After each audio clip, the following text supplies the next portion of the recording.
We need to stop giving these things more power and more credit than they actually deserve. It's true.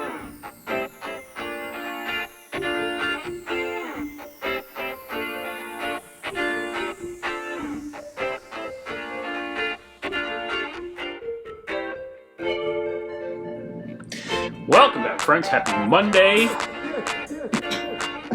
Chris, are we in your kitchen? Yes, we are. Galley. It's my galley, I think, technically. But we are, and as you can tell, it's a bit of a challenge to light. But I'll get it figured out. I've been thinking of late, you know, one of the things that I said, I think I said in the book that I wrote, those many years ago, that the rear derailleur, in and of itself, doesn't really have any power. It doesn't do anything in and of itself. When I first started working in bike shops, I was mystified by the rear derailleur. And when I found out that it does this and this, that's it. That's all the rear derailleur does. And one of the things I think Grant Peterson, one of the great services that he did, was to make acceptable to a certain number of people, and dare I say cool, to use inexpensive derailleurs and inexpensive parts, some parts, on what were otherwise very expensive bicycles. I had one of those Altus 8-speed rear derailleurs on my Cheviot, the one with the really big pulleys, and it worked great. Now, I was using it with a friction shifter, but the derailleur in and of itself did everything that I needed it to do. So, I mean, is this an 8-speed rear derailleur? Well, yeah. If used with the corresponding index shifter of its time, it's an 8-speed rear derailleur. If I use it with a friction shifter, is it an 8-speed derailleur? Yeah. Is it a 9-speed derailleur? Of course. Is it a 10-speed derailleur? Perish the thought, is it an 11-speed rear derailleur? It certainly could be all of those things. And yet, I still see online, and I get comments all the time about, I would never ride X bike because of the crap components that it comes with. I mean, these are people that obviously, don't know what they're talking about, or perhaps still ignorant in some ways, and I don't mean that as a slight. I just mean they don't yet know what they don't know.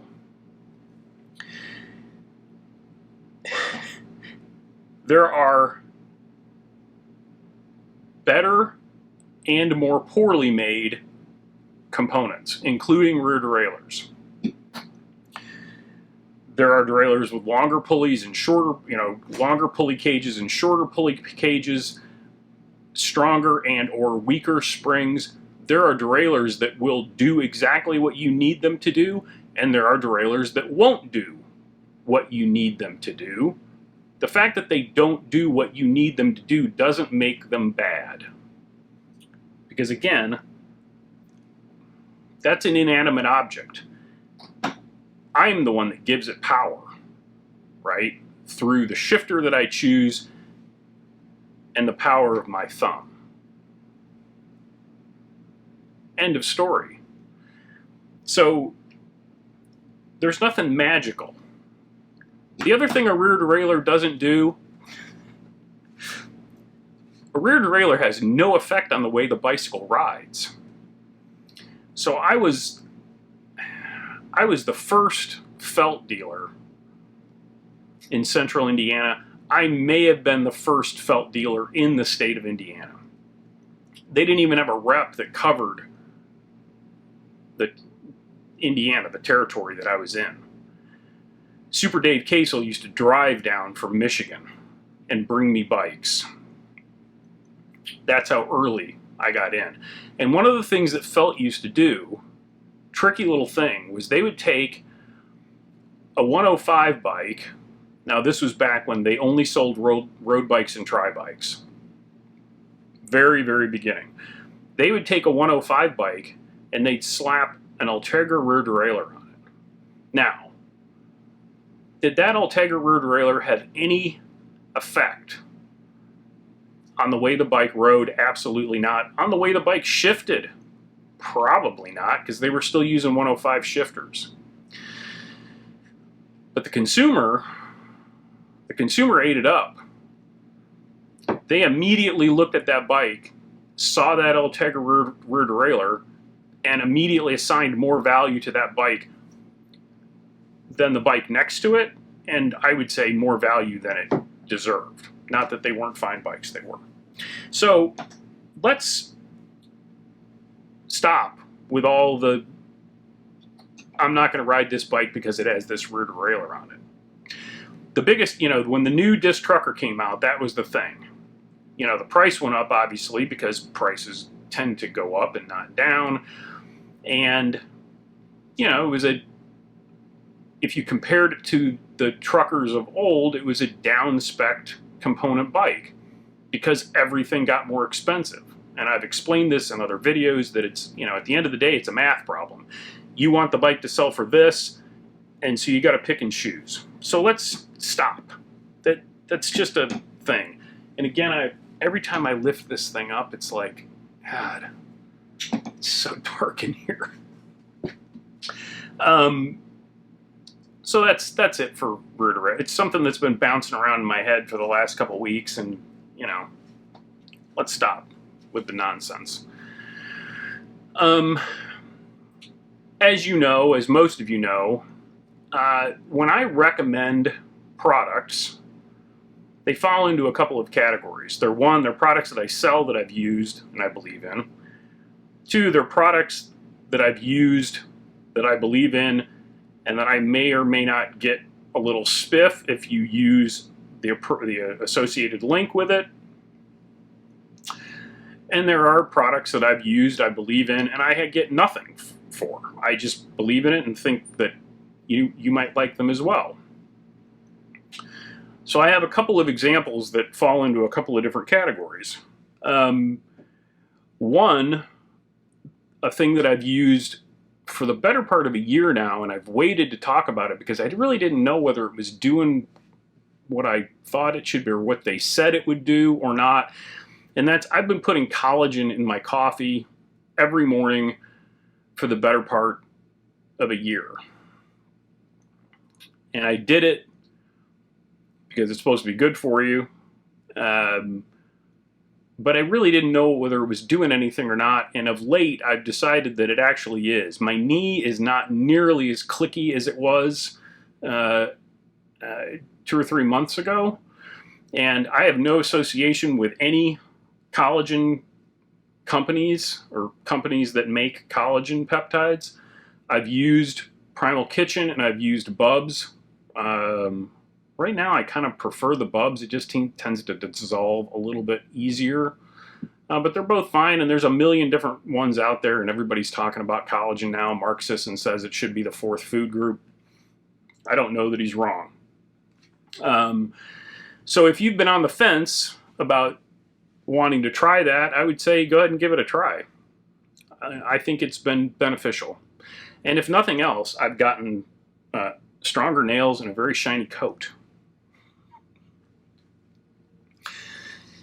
The other thing is a little bit weirder in that if you read the book Breath that I've talked about kind of a lot over the last couple of months, there's a section in the book about mouth taping. And taping, basically putting tape over your mouth at night to keep your mouth from falling open, forcing you to breathe through your nose. And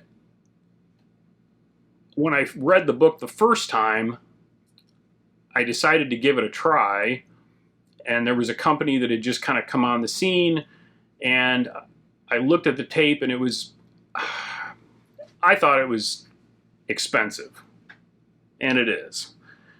So I tried a different product. I ordered a kind of a cheap product from Amazon, and I had varied results. I mean, it didn't seem to stick. It didn't cover my whole mouth. I'd pull it off in the middle of the night. So this last go around, when I was rereading the book, I came across that section about taping again, and I thought, you know what, I'm gonna splurge and just see how it works. So I bought a pack of this stuff called hostage tape, and I've used it now for a month, every night. You don't know you have it on. After the first couple nights, I would wake up and I would actually have to put my hand over my mouth because I didn't think it was there anymore. And whereas before, I would sleep, I don't have any trouble going to sleep, and I would sleep through the night, but I would get up and I would just kind of I wouldn't feel like you would think you would feel after sleeping for 7 or 8 hours. Now, after using this tape for about a month, I get out of bed in the morning and it feels like I've slept 7 or 8 hours. So it must be doing what they say it does. So I'll put a link down in the description. That is one of those things where if you use the link, I do get a little bit of a spiff. But again, as crazy as it sounds, I think it's been beneficial for me, and maybe it will be for you. The last thing is, I have still not gotten used to this endless summer. It seems weird to me that kids are going back to school, and for a lot of you, summer's coming to an end. We're almost to the end of August, and it's every once in a while I look at the calendar and I go, good Lord. And I think it's been hot in a lot of places. It's been ungodly hot here. We've been under, I've talked about this ad nauseum, under a heat advisory since June. It seems like it has not let up. We have not gotten the amount of rain that we normally get. The east coast of the state is getting plenty of rain, but we've gotten precious little. So what better way to keep the summer going than to talk about a cocktail that would have an umbrella in it? And I just realized that I haven't fully prepared for this segment of today's program. So what you're going to need, I was cruising the internet. That sounded wrong. I was going through YouTube and I got a video suggested to me about Trader Vic's original Mai Tai. And the whole story about how he came up with the drink, and then the guy that he used to work for sued him, and, blah, blah, blah. And that's how the recipe got into the public sphere. And I thought, well, that sounds like a festive thing. Now, I know that this is the morning microdose. I'm not filming this in the morning. So, and a lot of you are not going to watch it in the morning. But just so you know, it's 1 o'clock in the afternoon. You're going to need a shaker, and you're going to need rum, simple syrup, orange curaçao, orgeat syrup, and a lime. I'll put the recipe down below. So, ice in a shaker. You want, I gotta put my glasses on. You can tell that I don't do this often. I'm not a pro. 1/4 of an ounce of simple.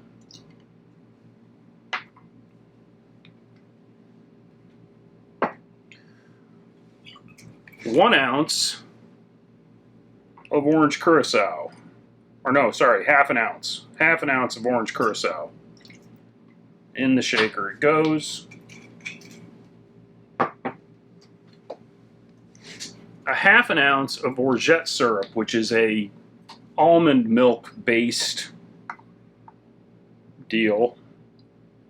That's the technical term.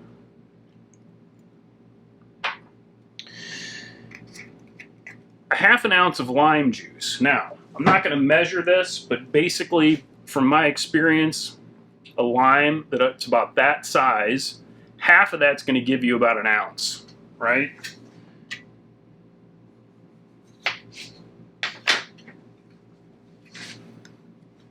If you don't have something like this in your life, I don't even know what you're doing. And then 2 ounces of rum. Rum is a tricky thing because a lot of companies will add sugar after the barreling. You don't want that. Nobody wants that. Because even though, you know, rum is made from sugarcane and or molasses, the distillation cooks off all the sugar. So there's really no sugar in it. But what companies do, well, they'll add sugar after the barreling to try to adjust the flavor. So this is Appleton Estate. They don't add sugar. No, in Jamaica, it's illegal, prohibited to add sugar after the fact. So as long, I think it's Jamaica, Barbados, and Martinique. So as long as it was distilled and barreled in one of those places, you don't have to worry. 2 ounces of rum. In she goes. Now, hopefully this isn't going to blow the mic out. We're going to shake.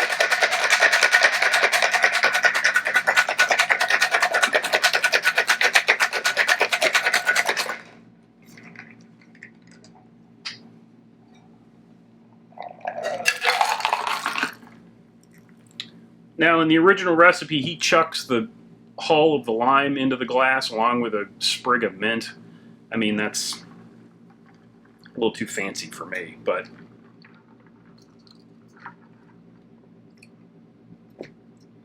light yourself some tiki torches, put on your Aloha shirt, which I was going to do today, but it got away from me. And there you go. A Mai Tai for the end of summer. What could be better? I thank you for watching. I hope something good happens to you today. Chin chin.